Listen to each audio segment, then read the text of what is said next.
Check one, check two, check one, check two, check one, check two. Can you hear me? Check one, check two.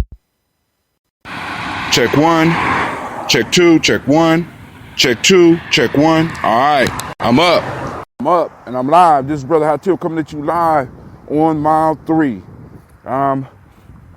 Just now walking it off and I'm feeling extremely good. It's a beautiful Sunday, a beautiful day for a run. So I want to make sure that I at least plug in with my on mile 3 listeners. For some reason, I like running when it's a little bit chilly. I don't understand it. I'm not mad at it, you know what I'm saying? Because, I mean, right now my body is warmed up, except for I done wore out my running shoes, and now actually I'm almost really running barefoot, you know, but we'll take care of that in 2015. But right now, it's 2014, everything is moving smoothly. But I want just to touch bases and just speak. Okay, I lost connection. I'm back. Am I back up? Check one, check two, check one. Am I back up? Okay, here we go. I lost the internet signal. It picked up the internet. Now I'm back chilling at the house.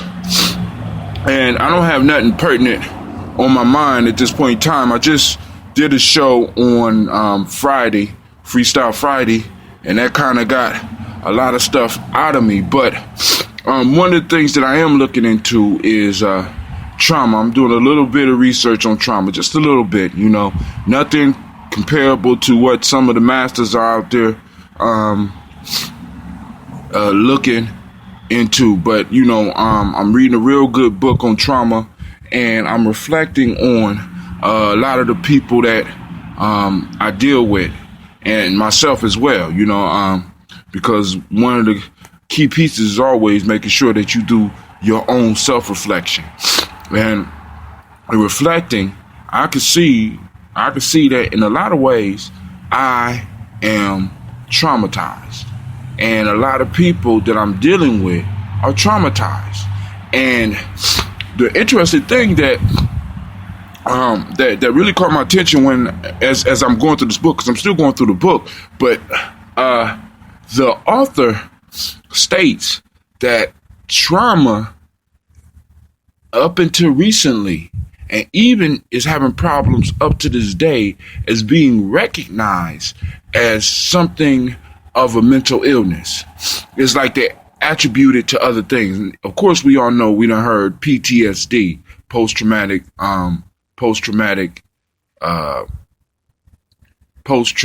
something, PTSD. I can't remember the terms right now because I'm tired, but forgive me. But those of you out there that have experienced people with trauma, you hear the term PTSD, that's something recent. And in a lot of ways, they still don't recognize trauma as something that is real. And working in a school and working with children and listening to this book and seeing some of the responses that my children have for some of the things that go on in my school, I can't help but to look and say, we have a lot of traumatized children. And I'm thinking that maybe I disagree with the medication piece, but maybe we might need to really start looking at this trauma piece a little bit more seriously. And especially because y'all heard me talk about this generational trauma piece. People are not really, the industry, the system is not looking at it in the way that it needs to be looked at. Because those of you that have any understanding of trauma, you know that trauma, that trauma freezes an individual. Trauma traps an individual at a certain point, and when a trigger is struck, that individual reverts back to the point of the trauma. Now, what that means that when these children and some of these adults we're trying to get them new information, and we may hit a trigger, they lose everything that they have at that point in time and revert all the way back to the point of trauma, which means that learning is almost impossible. When somebody has been traumatized and the trauma has not been dealt with, for them to be able to move on, because this trauma, like I said, it's like a mental virus. It's like a mental virus, and until it is dealt with, it's going to hold this person hostage. And it's kind of described as an individual drowning within themselves because they don't know how to deal with this pain. They don't know how to deal with this embarrassment. They don't know how to deal with that powerlessness. And a lot of times we try to medicate that. And the medication works while you're taking the medication, but in order to keep it going, in order to keep the symptoms removed, the individual has to be stuck on the drugs forever, rather than getting to the problem. Most of our ways of dealing with trauma is just a matter of putting a Band-Aid on it and not really getting down to the source, not really looking at and helping this individual incorporate the trauma. See, because, on my show, y'all know, on mile 3 is about suffering. I inflict trauma on myself when I run 3 miles. You know what I'm saying? Why? But it's self-inflicted trauma. It's self-inflicted trauma, and I can build the story around that. But what happens when other people, when you get traumatized, when you are put in a situation where you are powerless, whether it's an abused child or you in an abusive relationship or your house blows up or catches on fire or you're being bullied, you have no control over these traumas. So it's hard for you to incorporate them into your system. It's hard for you to incorporate them into your story so that you can move towards success. And I think we're robbing our children and we're robbing individuals by just giving them medication and telling them everything is going to be all right. We got to get them to be able to incorporate that trauma into their life. And I think that's what the journey is all about. You know what I'm saying? I think the journey is all about learning to be able to tell your story in whole.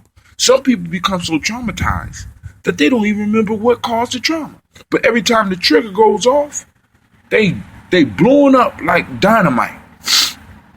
And we have to understand that this is affecting our forward progress as a country and as humanity. Because listen, how much trauma is intergenerational trauma? How much trauma is being passed on because a family has not sat down and dealt with their issues? Yeah, we come together for Thanksgiving and Christmases and 4th of July's and barbecues, but how many of our kids are being affected by the virus? That's now, it took me a long time to understand why my ancestors say those that keep secrets will remain sick. He who conceals his disease will remain sick, or he who conceals his disease will die. You see what I'm saying? We hide these things. We hide these things because of the shame, because of the guilt. You know what I'm saying? And we need to find a way and find somebody safe that we could talk to, that we could get this out. You know what I'm saying? I mean, you might not, I'm not saying you might need therapy or you might need to just prescribe people therapy. They say, according to what I'm reading, that a person with a true friend, somebody that they can trust and talk to, comes out all right. You know what I'm saying? They are able to integrate parts of these stories because this trauma, man, this is what's crazy to me. This trauma that we go through in our lives is what catapults us to greatness, or it holds us back. If we don't address it, if we don't deal with it, if we don't get out here and deal with it, it'll hold us back. If we don't recognize it for what it is and name it. One of the proverbs that one of my ancestors say is the true essence is in the true name. When you know the name of something, so it's important to be able to start naming these things and putting them in their place because they have a reign of terror in our lives by us not addressing them. All right. So This is Brother High Tim. I'm on mile 3. My endorphins is running. It's cold out here, and I'm feeling good because I have conquered another challenge. Now I just got to increase the frequency once again because I'll be honest, I fell off, but I was sitting up here, and it's an early Sunday. It was Sunday morning, and I'm like, man, I might as well go for a run. And I decided to run, and once I finish my mile 3, you already know I'm hitting the radio, because I love to do this. This is what I was born to do. So that's basically what's been on my mind. So I'm doing research on that. Also, be sure to check out my other shows on my Giammi Journey Radio. I have a new show that's coming out called Thunderous Thursdays. Be sure to check that out. And with that, I have nothing else to say. And if I do, I'll come back on because I did a 3-miler. But also check me out this afternoon because we're going to be doing our study group, the Giammi Warrior Training. So check us out. We're going to be hitting and trying to complete this chapter of the gospel hip hop that we in and have some engaging conversation. And remember, you can always text me, or if you are listening to the show, you could send a text through the show, and I'll be able to respond to it right then and there. So don't feel like in these conversations you're left out. Even with the new Spreaker application they have, I can respond to you or at least see your questions or your comments right now. So feel free to jump in because the journey ain't just about me. The journey is about us. I could go nowhere without you. Those of you that take the time to listen and tune in, and I really, really appreciate you. I also wanted to announce that I was made an affiliate for ETA Enterprises, Eric Thomas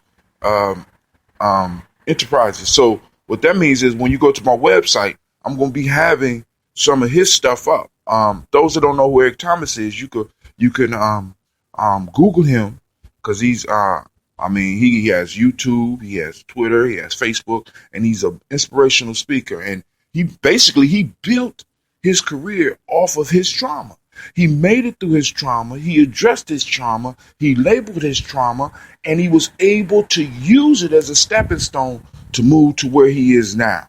And I love his TGIM. I love his speaking engagements because you could tell he's coming from the soul. He's not dressing it up. He comes out as he is, and he's has his own gear. So you'll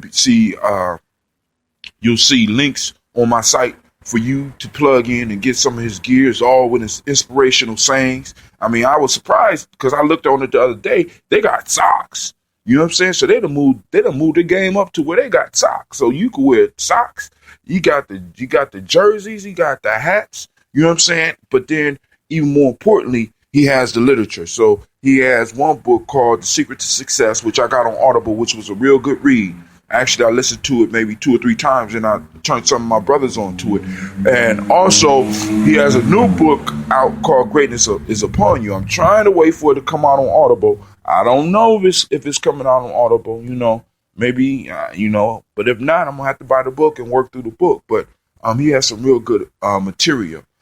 So make sure you check him out, regardless of whether you on my side or whatever. I just believe in helping others. I believe in, if you got something good that people that may listen to me can grow from, dude, I'm sharing your stuff. So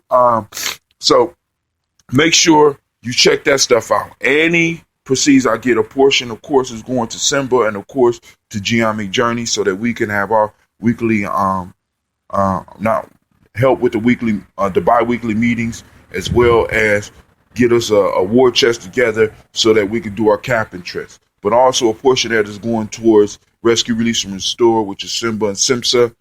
You can also look them up. So this is Brother High Tim saying peace. Thank you for your time. Thank you for the listens. Thank you for the clicks, because we are moving and we are growing. And remember, 2015 is ours. It's ours. 2014 I had a marvelous 2014. I ain't gonna say it didn't have no struggles, but it was marvelous, but it could be better. It always could be better. 2015, I get to do it again. I'm taking over 2015, y'all. So be on. I hope you're with me. And I know some of you that's been listening, things have gotten better for you. And I would love to hear how that's happening. So feel free to share it with me. All right, this brother Tim, and I'm out.